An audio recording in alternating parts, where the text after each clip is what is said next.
podemos empezar con nuestra primera ponencia. A continuación, y a través de ello, le damos a la bienvenida a Andrés Gutiérrez, que presentará Inferencia en encuestas no probabilísticas. Andrés es el experto regional en estadísticas sociales de la División de Estadística de la CEPAL, donde asesora y asiste a las oficinas nacionales de estadística y otras instituciones de los sistemas estadísticos nacionales de los países beneficiarios en estadísticas sociales, metodología de encuestas y estimación de áreas pequeñas, con particular énfasis en el monitoreo de los objetivos de desarrollo sostenible. Tiene un doctorado en estadística y ha escrito varios libros, artículos y softwares relacionados con el muestreo de encuestas, la estadística bayesiana y la inferencia estadística. Sin nada más que agregar, Andrés, tu turno. Bueno, muchas gracias por la invitación. Es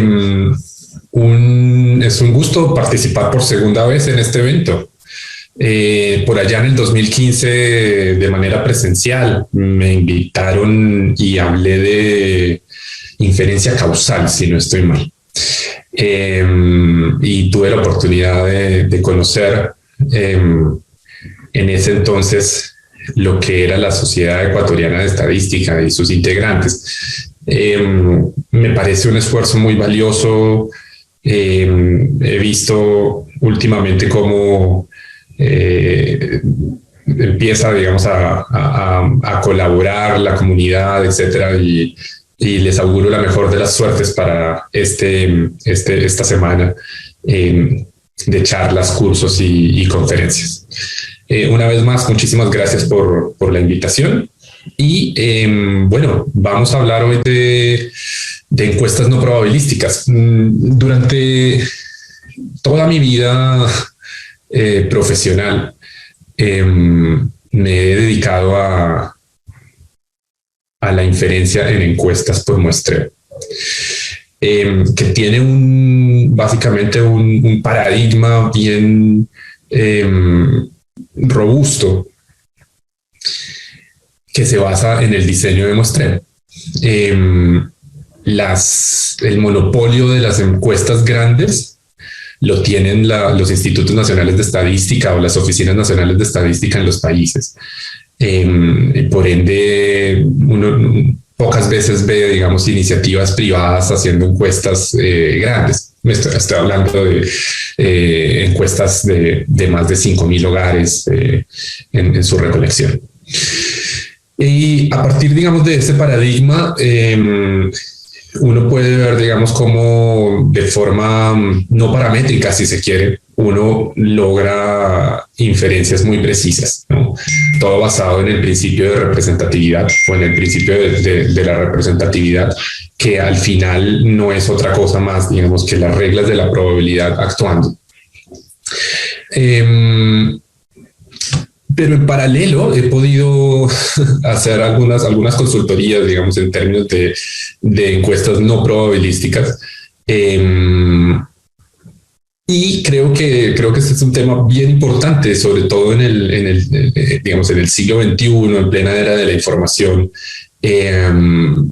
cuando todo el mundo hace encuestas, ¿no? Uno ve sondeos en Twitter, en Facebook, en Instagram, sondeos electorales, bueno, y le llaman encuestas, ¿no? Y a todas las encuestas que son no probabilísticas, salen las personas y dicen el margen de error de la encuesta, etc. Creo que es algo que hay que ponerle mucha atención, porque lamentablemente en nuestros países latinoamericanos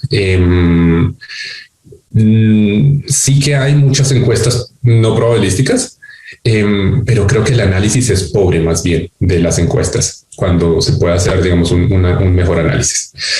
En plena era de la información estoy consciente y creo ser, digamos, un convencido de que definitivamente la integración de datos nos va a traer muchas cosas beneficiosas. No solamente, digamos, los datos de estadísticas oficiales que salen de las encuestas probabilísticas, sino también datos que vienen de registros administrativos, censos, big data, aprendizaje de máquinas, sondeos, etcétera. Pero hay que tomárselo con seriedad, con mucha seriedad. Digamos, hacer una encuesta no probabilística, hacer una encuesta probabilística es muy difícil, pero hacer una encuesta no probabilística también es difícil. No es fácil planear, digamos, una encuesta no probabilística que pueda dar buenas inferencias al final. Así que, bueno, sin más, creo que esta es la primera vez que salgo al público a decir que yo he trabajado en encuestas no probabilísticas, pero he tenido tengo varias anécdotas y bueno, esta charla es un poco de motivación acerca de cómo hacer las cosas de la manera correcta en términos de estadística, con sondeos, digamos, con encuestas que no tuvieron la fortuna de contar con un marco de muestreo por detrás. Así que bueno, sin más, vamos a lo que nos convoca.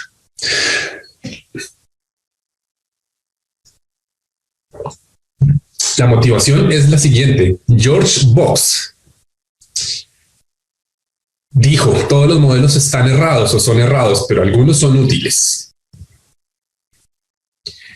Y esto es bastante interesante. Yo creo que esta frase debería ser parte, digamos, de la filosofía de la ciencia, ¿no? Y de la historia de la ciencia. Todos los modelos son errados, pero algunos son útiles. Y estaba viendo la otra vez un programa estaba escuchando a Andrew Gellman, que es un estadístico, prominente estadístico y bayesiano además, que decía, bueno, estaba hablando un poco de los modelos, ¿no? Y de cómo, por ejemplo, los modelos cuánticos, etcétera, antes no existían. Antes teníamos las leyes de Newton. Y con las leyes de Newton se pudo desarrollar, pudimos desarrollar, digamos, la ciencia avanzó muchísimo. Después viene toda la teoría de la relatividad de Einstein, pero él decía, digamos, ningún científico se atreve a decir que todas estas leyes, digamos, alcanzan a explicar la magnitud del universo. Y es así, es decir, son modelos que se formulan. Y a la hora de la verdad habrá, digamos, en algún momento algo que no puedan explicar. Sin embargo, son útiles, ¿cierto? Son útiles, decía George Box en el 79. Y esto es un poco, digamos, en mi práctica estadística, lo que yo trato, digamos, de hacer, ¿no? Más allá de entrar al dilema de la ciencia de datos, del aprendizaje de máquinas, de random forest, de regresión, de metodologías innovadoras y redes neuronales, etcétera, lo que uno tiene que hacer como científico y como investigador antes de empezar a escribir el script en R, es pensar en qué momento ese modelo que yo estoy formulando o que puedo estar formulando es útil. Lamentablemente veo con mucha tristeza cómo los investigadores, digamos, se enfocan más en presumir, si se quiere, de las bondades del modelo o de las dificultades que el modelo imprime, y de la cantidad de líneas que se gastan, digamos, haciendo el modelo, y empezamos a pensar, digamos, en estos nombres grandilocuentes del data science, etcétera. Pero de repente que uno podría ser parsimonioso y simplemente, digamos, formular un modelo sin tantas dificultades que logre explicar eso mismo, ¿cierto? Digamos, aquí estamos explicando la realidad con los modelos. Y esta frase, digamos, es importante en la motivación porque hace parte, digamos, del verdadero análisis de una encuesta que es, digamos, que funge como no probabilística. Uno no puede pensar que la forma en cómo se recolectaron los datos puede ser ignorada, ¿no? De hecho, uno podría, digamos, pensar en que salgo a la calle, hago la encuesta y analizo los datos de una forma, digamos, simple, y que eso, digamos, representa a la población. Y, digamos, es lo que muchos consultores hacen, digamos, de manera bien intencionada, eso sí. Pero no está bien. Hay que tener un modelo detrás. Siempre hay que tener un modelo. Siempre. Un modelo visto como una familia de distribuciones de probabilidad, básicamente. Por lo tanto, cuando uno se enfrenta a una encuesta no probabilística que digamos, no tiene las características del muestreo, y ya las voy a hacer, digamos, rápidamente, tiene que estar apoyado, digamos, su fundamento tiene que estar apoyado en algo, ¿no? Y cuando vemos, digamos, la práctica usual, digamos, de las encuestadoras, los estudios electorales, los sondeos de opinión, básicamente es utilizar las herramientas de estadística descriptiva para decir: la población piensa esto, los ecuatorianos tal cosa, los colombianos tal otra, los chilenos, etcétera. Y entonces uno ve como, por ejemplo, en los matinales o en los noticieros, hay un sondeo por internet y entonces dicen: los ecuatorianos están de acuerdo con esto. Cuando han respondido 300 personas, y eso tiene todo el saldo de selección que uno pueda pensar, digamos. Pero detrás de esa práctica hay un modelo erróneo, pero hay un modelo. Y el modelo que se está asumiendo es que efectivamente los datos recolectados al final son, digamos, se pueden ver como una realización simple de lo que está sucediendo en la población. Y entonces hay como un tipo de inferencia, ¿cierto? Más adelante desarrollar el tema de la inferencia, porque eso es importante. Bueno, mi motivación entonces para ustedes es que sea lo que sea que estén haciendo en estadística, siempre hay un modelo detrás. Y si no ve el modelo es porque no está haciendo bien el trabajo, ¿no? El estadístico siempre tiene que tener en mente cuál es el modelo que está detrás de lo que está, digamos, del análisis que se pretende hacer.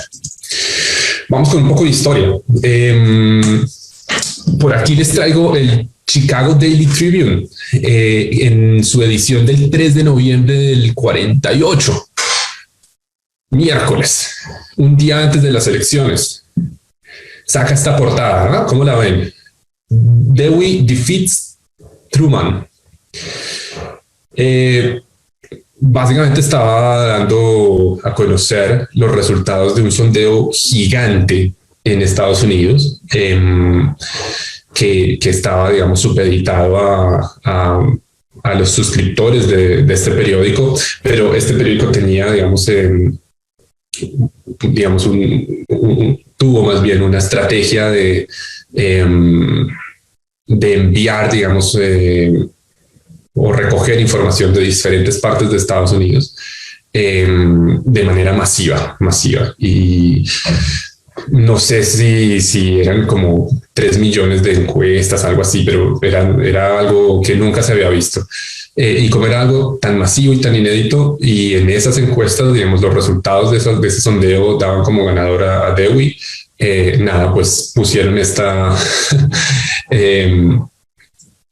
portada, ¿no? En 1948. Y ahí está Truman al otro día, ganador de las elecciones, con el periódico diciendo: bueno, no era cierto.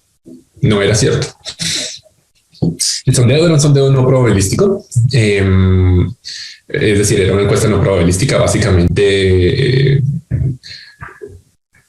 había un sesgo de selección que no se tuvo en cuenta, ¿no?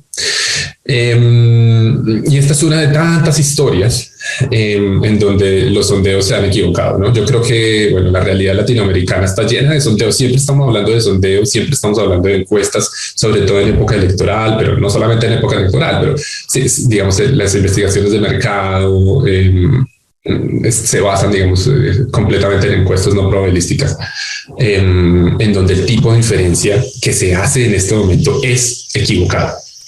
Y ya voy a desarrollar más adelante el tema. Vamos con un poco de historia. ¿Por qué, digamos, a partir del siglo, de los primeros años del siglo pasado, 20, ya se venía hablando, digamos, muy fuerte en términos de digamos, discusiones estadísticas y científicas y filosóficas, si se quiere, muy fuerte acerca de cómo representar, digamos, el comportamiento de una población mediante una muestra, ¿no? Vamos a ver un poco de historia. Bueno, esto empezó en Noruega, ¿no?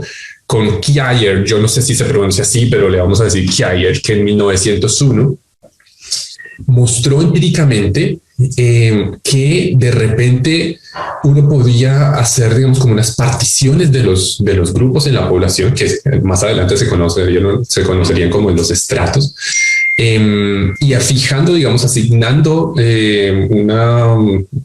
digamos, un pedazo de la muestra total a los grupos, a esos grupos, se obtenían mejores resultados. Y fue Kjær el que impulsó, digamos, desde el Instituto Noruego de Estadística estas prácticas. Y así, digamos, empieza, digamos, como el método de muestreo todavía no tenía, digamos, nombre. Se llamaba el método representativo o de representatividad.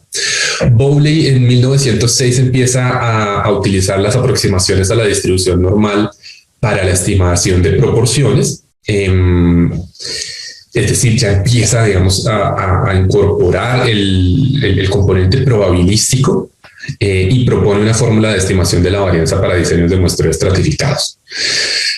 Esto es bastante importante porque ahora, digamos, bueno, yo trabajo en el mundo, digamos, de las estadísticas oficiales y me muevo ahí, ¿cierto? Digamos, ese es mi hogar. Los institutos nacionales de estadística como el INEC, bueno, etcétera, ese es donde yo me desenvuelvo. Pero esto siempre, digamos, lo que voy a decir a continuación, siempre ha sido, digamos, como mi motivación interna a la hora de trabajar. Y es que una estadística oficial es una dupla. Es una dupla que contiene dos componentes igualmente importantes. El primer componente es la estimación puntual. Entonces uno dice la tasa de desocupación está en el 14%. Pero el segundo componente es la variación de ese estimador que estoy utilizando. Lo que se conoce como el error de muestreo, si se quiere, que entre otras cosas, cuando salen en los matinales los presentadores de televisión siempre dicen, la encuesta tuvo un 3% de error de muestreo. Siempre es el 3% o el 5%, etcétera, ¿no? Bueno, volvamos un poco al tema. Entonces, Bowley en 1906 empieza a hablar de la varianza de las estimaciones, ¿no? Y a hablar de la distribución de esos estimadores. Estimadores que mucho tiempo después, 50 años después, se revaluarían completamente. Pero empieza a hablar, digamos, de estimaciones y con las varianzas vienen los intervalos de confianza. Y bueno, esto estaba, digamos, como en boga un poco de cómo seleccionar una buena muestra. Digamos, el método de selección no era tan importante antes, pero fue con las intervenciones de Kjær que se empezó, digamos, a pensar mucho en esto. Bien, por allá en 1920, digamos a principios de la década del 20, el método representativo, o sea, el muestreo, y su práctica ya estaba, digamos, súper difundida, pero no se había, digamos, teorizado bien acerca de este paradigma. Así que el Instituto Internacional de Estadística, que para los que no lo saben es una reunión de asociaciones de estadística alrededor del mundo, que tiene un congreso internacional de estadística que se hace recurrentemente de manera bienal, cada 2 años se reúnen. Bueno, en 1924 creó una comisión para discutir el método, ¿no? Y ahí estaba, digamos, Bowley una vez más, incluía, digamos, una discusión grande acerca de los métodos de selección con probabilidades de inclusión iguales, ¿no? Iguales o semejantes.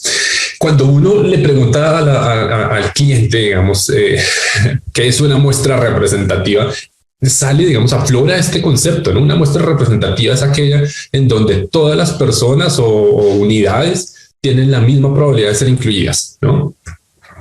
Nada más lejos de la realidad que eso. Realmente digamos, es un concepto un poco más amplio. Bien, volvamos. Hubbard en el 27, entonces empieza ya a utilizar este método representativo en estudios agrícolas y empieza a hablar de sesgos. Empieza a hablar de sesgos y empieza a hablar de tamaños de muestra y empieza a hablar de planeación.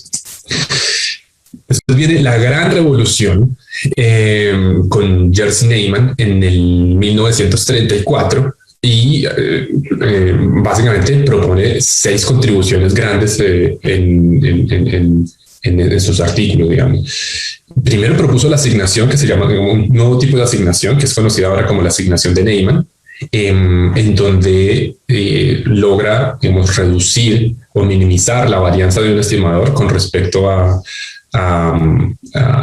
tamaño de muestra en esos estratos. Descubrió algo importante, que el muestreo por conglomerados puede hacerse de forma probabilística, es decir, cuando se seleccionan las grandes áreas, las manzanas o las veredas en lo rural, eso, digamos, se podría hacer de forma probabilística y además pudo estimarse, digamos, las varianzas, y este fue, digamos, un paso muy importante porque después vendrían otros desarrollos en donde se avanzaría en el tema de la varianza, sobre todo en la estimación multietápica como la conocemos ahora. Algo bien importante dijo que, bueno, si vamos a seleccionar una muestra probabilística, necesitamos un marco de selección, ¿cierto? Y necesitamos números aleatorios. Entonces empezó a hablar de números aleatorios, de probabilidades de selección, de selección, de algoritmos de selección.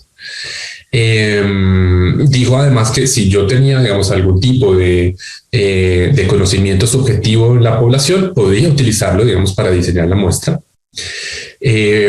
Probó que un esquema de selección probabilístico es mejor que un esquema de selección a conveniencia por lo de los sesgos, y lo llevó, digamos, a la vida práctica con encuestas a gran escala. Después viene Cochrane y hace también algunos aportes significativos. Introduce, por ejemplo, el uso del análisis de varianza para estimar, digamos, esa ganancia en la explicación de la varianza debido a la estratificación. Viene acá, digamos, apoyándose en el paper de Neyman e induce, digamos, esta estimación de la varianza para encuestas en 2 etapas y después en múltiples etapas. Y además incluye este concepto de superpoblación, que es supremamente importante. Y básicamente él dice, bueno, pensemos en que la población finita como la conocemos ahorita no es otra cosa sino una realización de una población más grande, ¿no? O infinita, ¿no? Y cuando digo infinita no es en términos de los elementos que componen la población, porque la población es finita, sino más bien en el número de posibles realizaciones de esa población, ¿no? Es decir, si me van a investigar a mí y me preguntan, por ejemplo, cuál es mi situación de ocupación, en este momento yo podría decir, bueno, yo soy ocupado, pero tengo también otras posibilidades, ¿no? Y eso es lo que da cuenta, digamos, del concepto, este concepto de superpoblación, ¿no? Que llega a ser, digamos, tan amplio como el de variables aleatorias.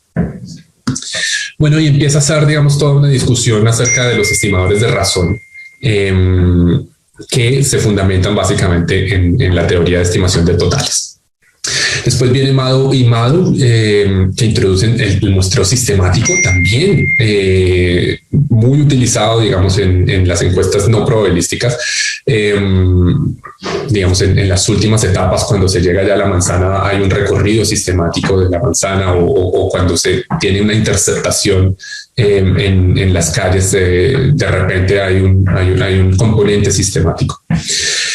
Después viene Mahalanobis, que funda el Instituto Indio de Estadística y hace muchos aportes, sobre todo, digamos, en términos de la estimación de las varianzas. Y por último está Horvitz y Thompson, que en el 52, en un paper de JASA, propone un nuevo marco de trabajo. Y bueno, básicamente esto es lo que conocemos como el estimador de expansión o el estimador de Horvitz y Thompson, en donde, sin hacer ningún tipo de supuestos sobre algún modelo, ellos dicen, ok, si tengo un marco de selección y tengo un diseño de muestreo y Mediante un algoritmo de muestreo yo logro inicializar este diseño de muestreo y seleccionar una muestra. Entonces, si mis ponderadores son iguales a la probabilidad de inclusión del elemento, o son iguales al inverso del multiplicativo de esa probabilidad de inclusión, entonces yo logro insesgamiento. Como decía un poco, retomando a Andrew Gelman, en la vida a nosotros nos importan dos cosas, únicamente dos cosas.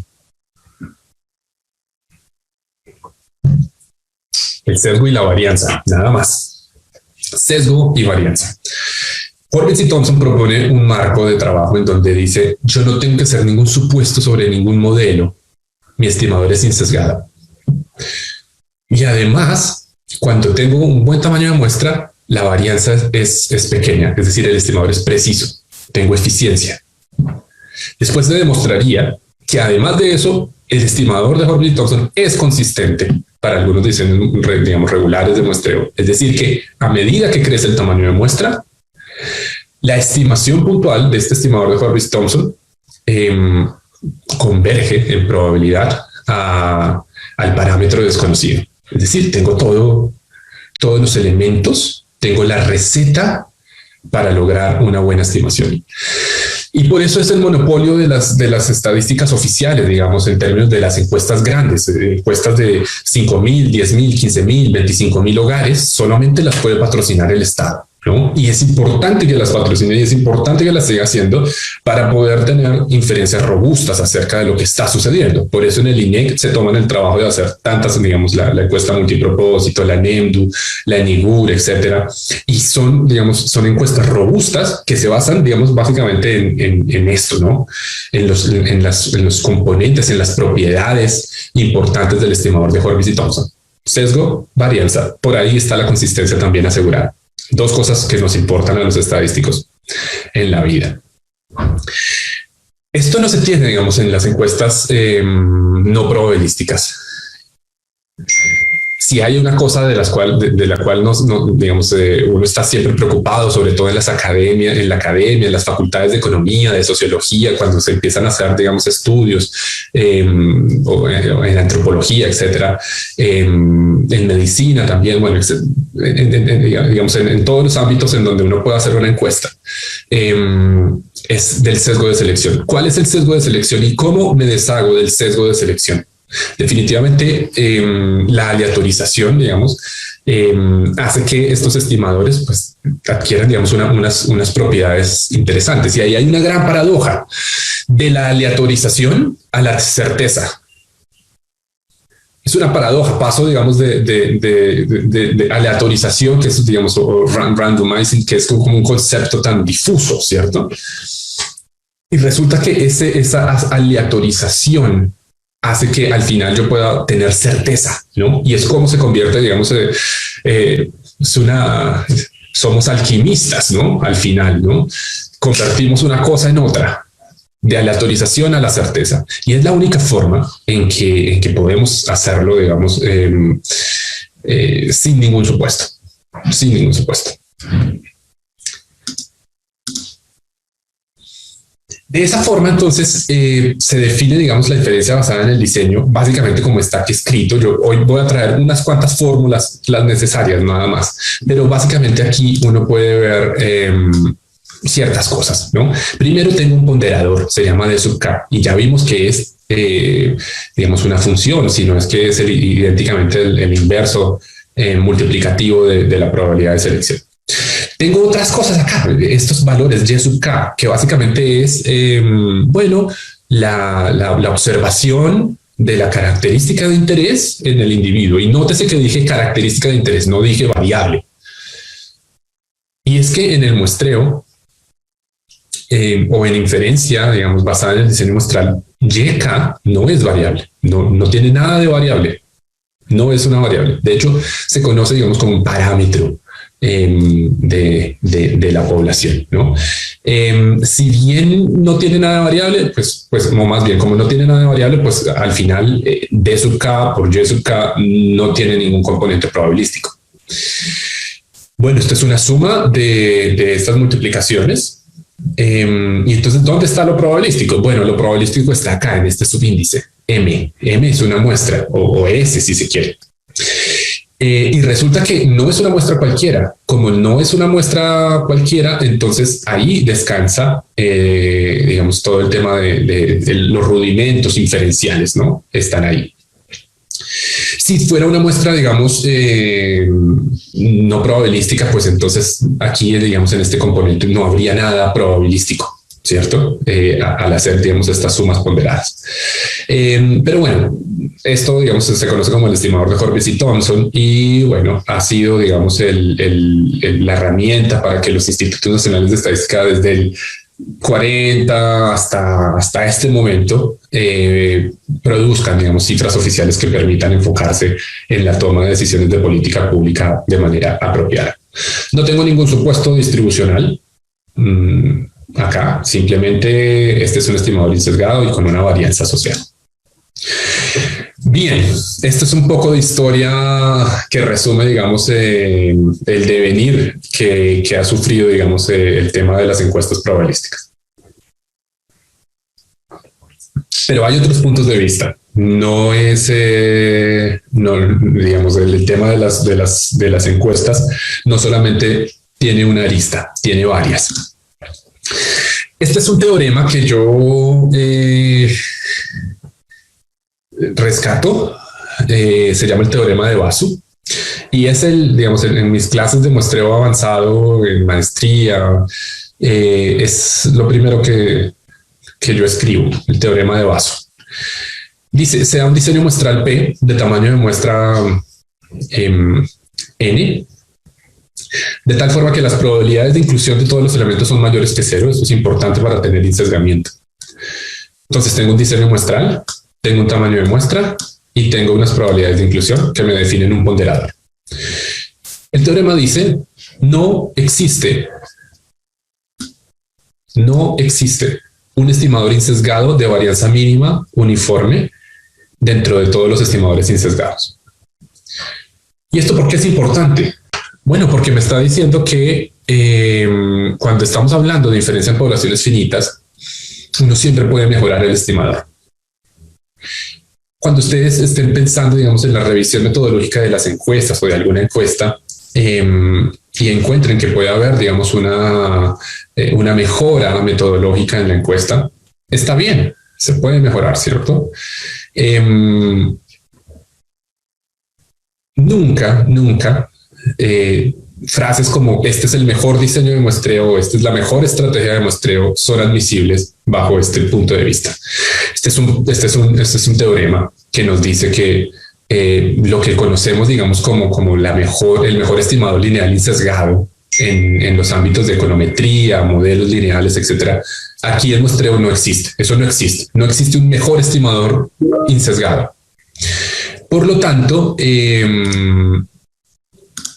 como no existe un mejor estimador insesgado, entonces yo siempre puedo mejorar el estimador. Es decir, en algún momento tengo que parar, ¿no? Y en algún momento, digamos, vienen rediseños de las encuestas, etcétera, en donde se pueden, digamos, implementar estas mejoras. Como no existe un mejor estimador insesgado, entonces existen muchos estimadores que pueden ser buenos, ¿cierto? Y eso no termina de cerrar en el mundo de la inferencia estadística como la conocemos. Nosotros estamos acostumbrados al teorema de Gauss-Markov, a hablar del mejor predictor insesgado, a la cota de Kramer-Rao, que me dice que la varianza tiene una cota, ¿cierto? Bueno, pues dentro del mundo del muestreo no se tiene eso. Entonces, si yo pudiera escoger, digamos, entre muchas estrategias, ¿cuál escojo? Y es, digamos, un elemento importante a considerar. El mismo Basu formula una fábula que yo la voy a leer acá. Ojo que esto está escrito en Annals of Statistics. No es una fábula que está en un libro cualquiera. Es una fábula de Basu que habla de unos elefantes, ejemplificando una situación que fue el punto de partida al desarrollo de las encuestas no probabilísticas y que permite conocer de cierta manera este otro punto de vista. Por aquí está un libro, digamos, esta es la portada del libro Combined Survey Sampling Inference, Weighting Buses Elephants, de Ken Brewer, australiano él, y aquí están los elefantes y la pesa. Vamos a leer la fábula rápidamente. Dice, el dueño de un circo está planeando transportar 50 elefantes adultos, ¿no? Y necesita una buena estimación del peso total de los elefantes, ¿no? Tiene que alquilar el tren y bueno, hay que saber cuántos vagones necesita. Como pesar un elefante es una tarea muy incómoda, el dueño del circo quiere estimar el peso total de la manada pesando solo a un elefante, ¿cierto? Y por eso está, digamos, esta caricatura, si se quiere, ¿no? Pesando un elefante. La pregunta es, ¿cuál elefante tengo que pesar? ¿Cuál elefante tengo que pesar? Bueno, el dueño del circo echa un vistazo a sus registros, descubre una antigua lista de los pesos de los elefantes y se da cuenta que 3 años atrás, Sambo, un elefante mediano, era el promedio del peso en su manada. Entonces él va a tener en cuenta esa información auxiliar, ¿no? Para tener, digamos, una predicción. Entonces él verifica la información con el entrenador del circo de los elefantes y el entrenador le dice, efectivamente, señor, al día de hoy, Sambo puede considerarse como el promedio de la manada, digamos, en peso, ¿cierto? Entonces la estrategia de predicción del dueño del circo es, ok, entonces si yo puedo pesar a Sambo, una estimación buena del peso total de la manada va a ser 50 veces el peso de Sambo, ¿cierto? Porque tenía 50 elefantes, 50 por el peso de Sambo, ¿cierto? Y si este es el promedio, digamos, ahí está. Esta sería, digamos, la estrategia del dueño del circo. Pero el dueño del circo había contratado un estadístico. En el circo había un estadístico. Entonces dice la fábula, el estadístico del circo se aterra al conocer la estrategia de muestreo del dueño. Además, con un muestreo a conveniencia, es decir, la selección de Sambo iba a ser a conveniencia, no iba a ser de forma probabilística. Entonces el estadístico le dice, ¿cómo va a obtener una estimación insesgada del total poblacional? Con una selección no probabilística no se puede. Entonces, con la ayuda de una tabla de números aleatorios, construyen un plan de muestreo. Y ese plan de muestreo induce muestras probabilísticas y le da una probabilidad de inclusión de 99 sobre 100, casi 1, a Sambo. Y el otro 100avo lo reparte en los otros 49 elefantes. Es decir, que las probabilidades para los otros 49 elefantes es de 1 sobre 4.900. ¿Quién salió seleccionado? Sambo. Obviamente Sambo fue seleccionado y el dueño del circo está feliz. Dice el dueño además, la estimación del total de la manada entonces va a ser 50 por el peso de Sambo. Y el estadístico le responde, no, eso es incorrecto. Recientemente yo leí en un artículo de Annals of Mathematical Statistics, en donde se prueba que el estimador de Horvitz y Thompson es el único estimador hiperadmisible en la clase de todos los estimadores insesgados polinomiales generalizados. Esto es cierto. El estimador de Horvitz y Thompson es el único estimador hiperadmisible en la clase de todos los estimadores insesgados que son polinomiales generalizados. Entonces, básicamente, permítanme devolverme. El estadístico dice, no.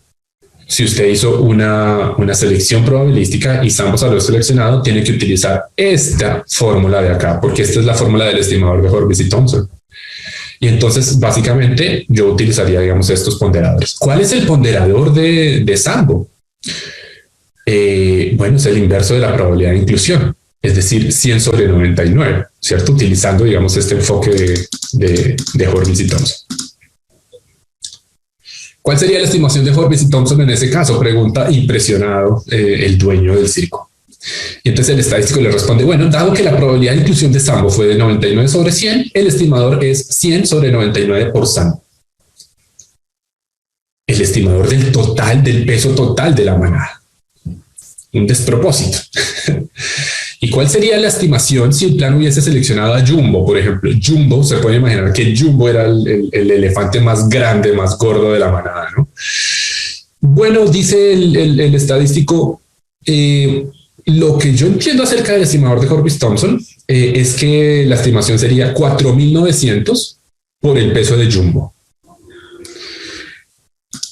Bueno, no puse al final lo que dice la fábula, pero dice que el dueño del circo despidió al estadístico y que el estadístico se fue a trabajar de profesor.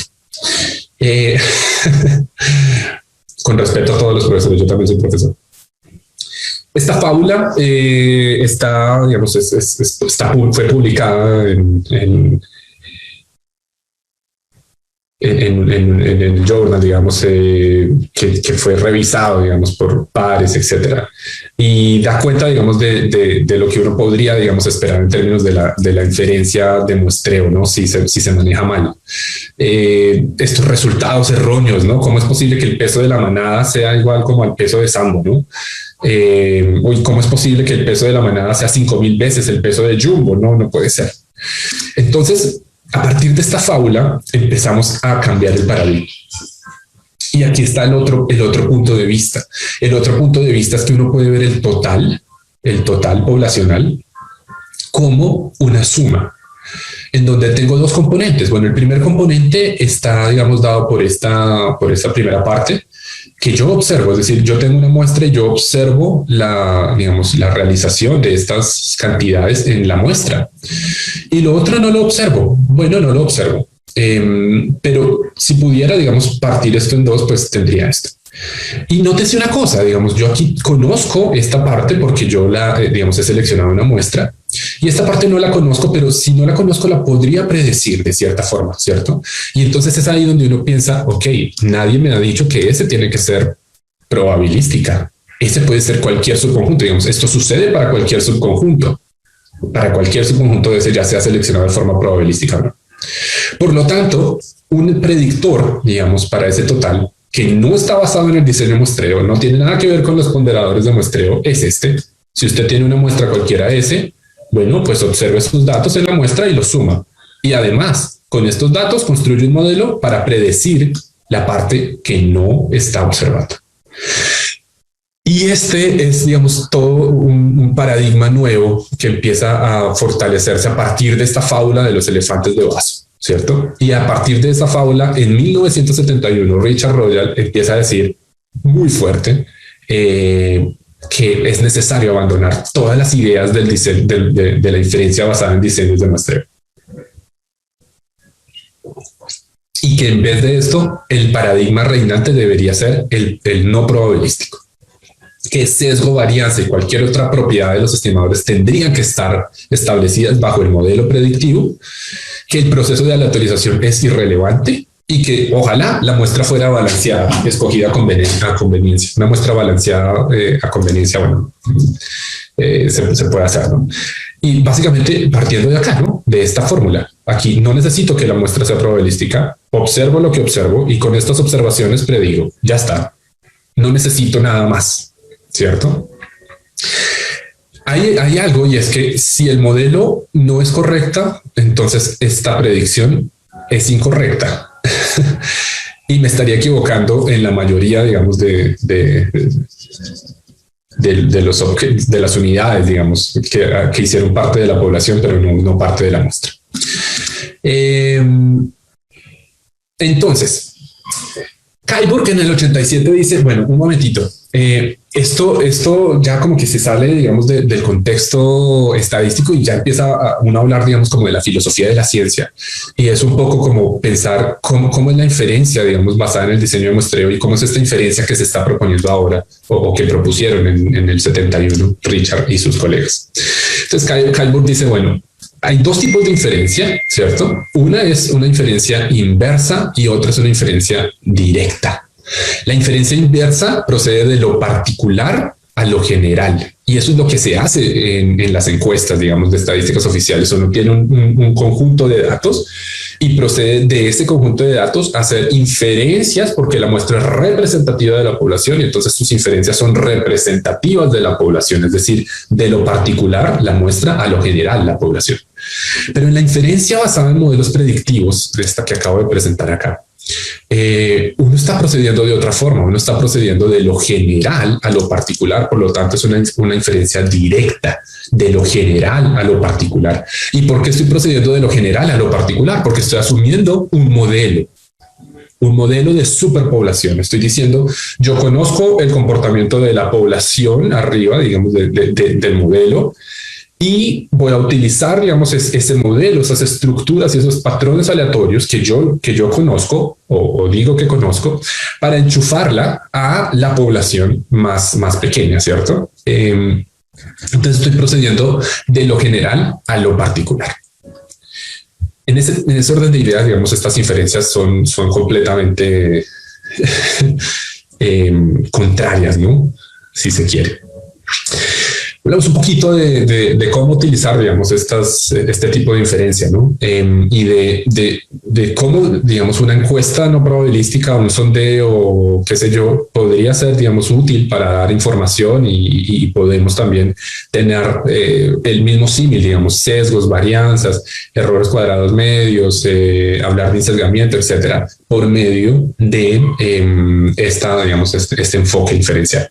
Y es lo que uno debería hacer, digamos, si no es posible tener una muestra probabilística, entonces me toca hacer una recolección, un sondeo no probabilístico, y al final yo debería tener la capacidad de plasmar, digamos, todo esto que vamos a ver acá en nuestros análisis, ¿cierto? Debería formular un modelo, porque de lo contrario, las inferencias pues van a ser inadecuadas.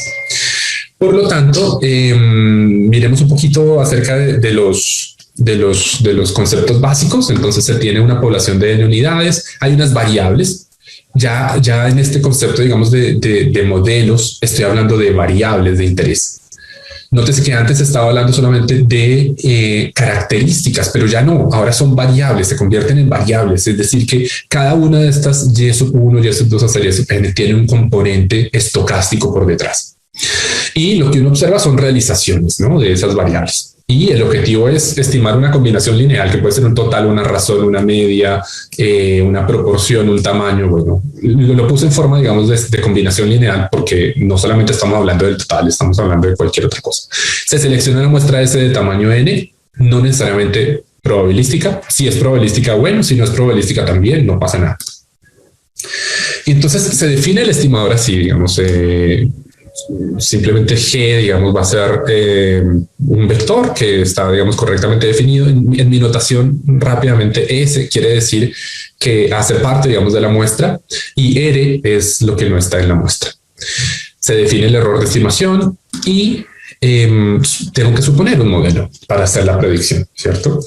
Entonces, este es un modelo muy general que admite, digamos, unas estructuras exhaustivas. Supongo, digamos, que las variables aleatorias Y se pueden ver, digamos, como un proceso lineal, si se quiere, que está supeditado a unos errores, y la varianza de esos errores es bueno, en este caso heteroscedástica, y además hay una estructura de covarianza, ¿no? No hay, digamos, no se tiene que suponer necesariamente independencia entre las unidades. Hay una correlación y esto me permite ampliar, digamos, el espectro en el modelo, ¿no?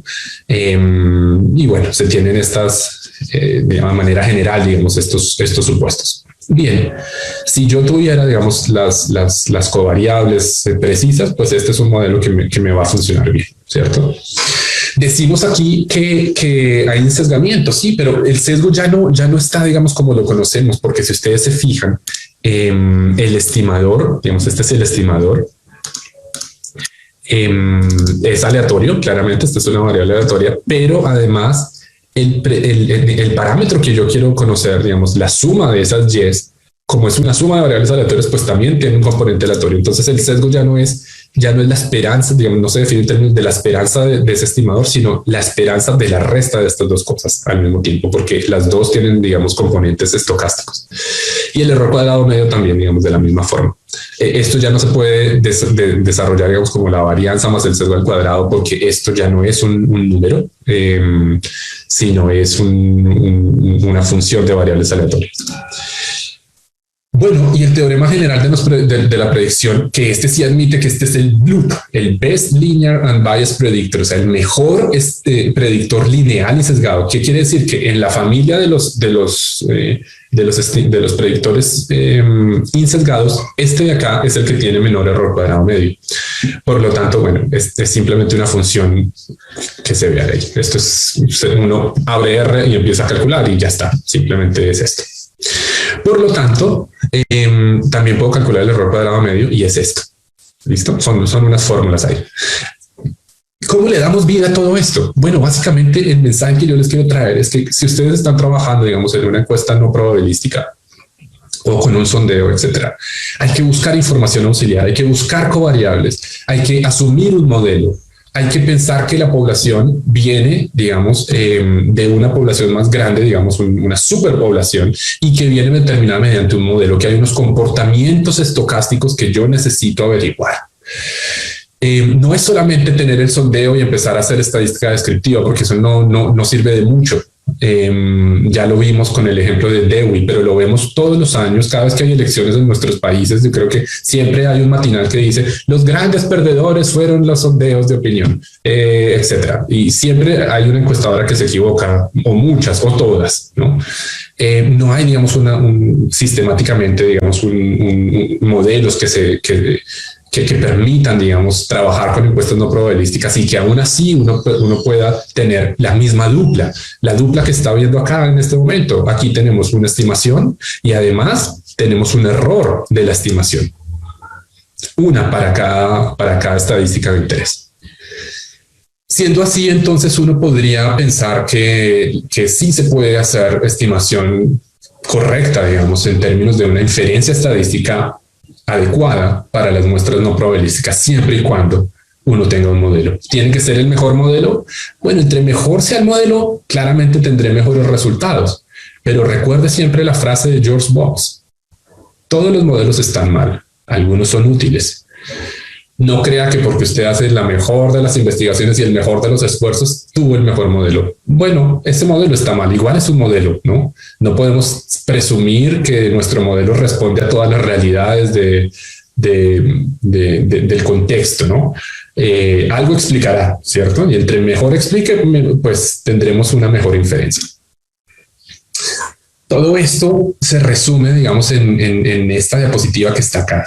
Y es que si usted se da cuenta, al final, digamos, nosotros podemos escribir este enfoque, digamos, en términos de ponderaciones, como estábamos, digamos, acostumbrados siempre a trabajar en términos de ponderaciones. La muestra no es probabilística y el estimador, digamos, se puede escribir así. Y al final se puede escribir como la suma en la muestra no probabilística de un ponderador por la variable, ¿cierto? Y el ponderador toma esta forma. ¿Listo? Esto es digamos, una forma, digamos, usual. Bueno, tengo ponderadores, tengo errores cuadrados medios, tengo todas las herramientas para poder hacer una inferencia precisa. Vamos con un ejemplo para cerrar la charla. Por aquí está la base de datos Lucy del paquete Teaching Sampling. Claramente, como es un ejemplo, simplemente yo traigo, digamos, aquí un modelo.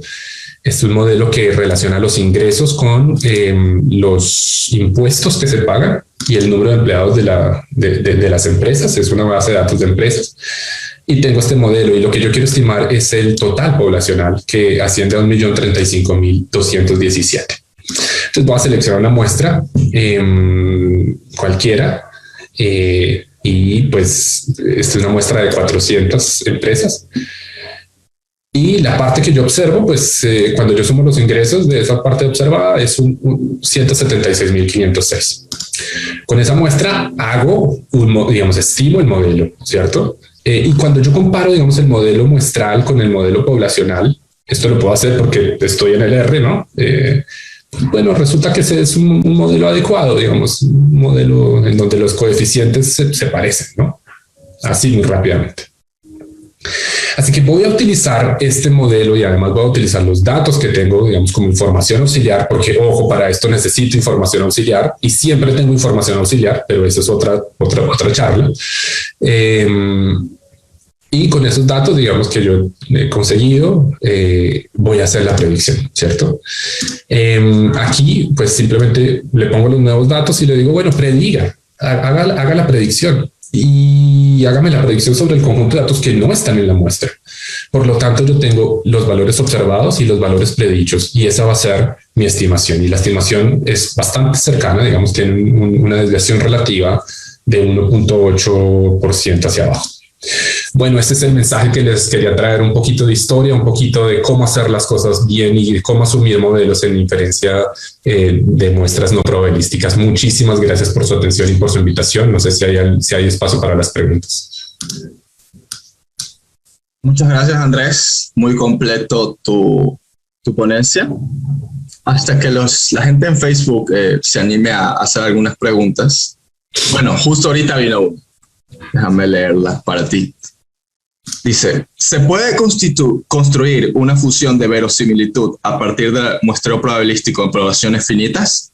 Es decir, ¿se puede asumir que las observaciones son independientes y que vienen de una sola distribución o intercambiabilidad, ¿no? Interesante pregunta. ¿Se puede? La función de verosimilitud no necesariamente, digamos, no necesitamos una independencia, ¿cierto? Intercambiabilidad sí, pero independencia no. Entonces, la función de verosimilitud no es otra cosa que pues, la función de distribución conjunta. Y en el caso en donde, por ejemplo, uno no puede asumir eso porque tiene clusters, múltiples etapas, estratificación, etcétera. Lo que uno hace es escribir esa función como la multiplicación de muchísimas condicionales, ¿no? Muchísimas condicionales. Algo así como lo que se hace en series de tiempo. Bueno, y a partir de ahí uno puede estimar muchísimos parámetros, etcétera. Sí se puede, pero es muy difícil. Porque cada diseño de muestreo es diferente.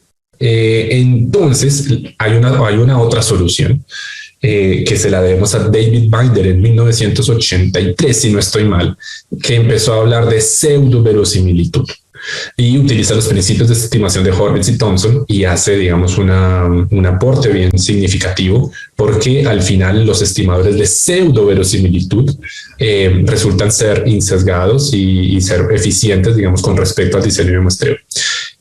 Bueno, eso por un lado, digamos, para no extendernos, pero muy buena la pregunta. Listo, Andrés. Tenemos otra pregunta, capaz esta es de clarificación. Miguel nos pregunta, ¿cómo tenemos los modelos predictivos para las muestras no probabilísticas que representen a la población? Bueno, esa es otra excelente pregunta. Y tenemos, digamos, dos opciones. Pero la primera, digamos, es conocer ya el modelo. Obviamente nadie conoce ya el modelo. Pero la otra es utilizar la muestra para generar, digamos, ese modelo. Ahí hay, digamos, dos cosas interesantes, y es que yo necesito conocer aquí, digamos, si miramos la forma que toma el estimador, yo necesito conocer los totales poblacionales de las covariables. Sin eso no puedo hacer este tipo de inferencias. Entonces tengo que tener los totales poblacionales de las covariables, pero además necesito, como ustedes lo ven acá, los covariables y la información de la variable respuesta en la muestra, lo cual, digamos, lo vamos a relacionar a través de este beta. Y el beta básicamente pues es x traspuesto x a la -1, x traspuesto y, por ahí sí se pondera por una varianza o qué sé yo, pero básicamente sale, digamos, de la muestra, ¿no? Es como algo empírico, si se quiere, ¿no? Estos acercamientos empíricos. Y ahora que menciono empírico, vale decir que esto que estoy mostrando acá es un acercamiento frecuentista, y que sí, que existe el acercamiento bayesiano también a las muestras no probabilísticas y a la, digamos, a la inferencia con con este nuevo enfoque, bueno, no es nuevo, ¿no? Pero con este enfoque, digamos, de bayesiano, de cadenas de Markov, de muestreadores de Gibbs, etcétera. Y es un campo, digamos, que se abre de forma muy extensa, ¿no? Para el que quiera un poquito, digamos, profundizar un poquito en eso, este es el libro, Combined Survey Sampling Inference de Ken Brewer.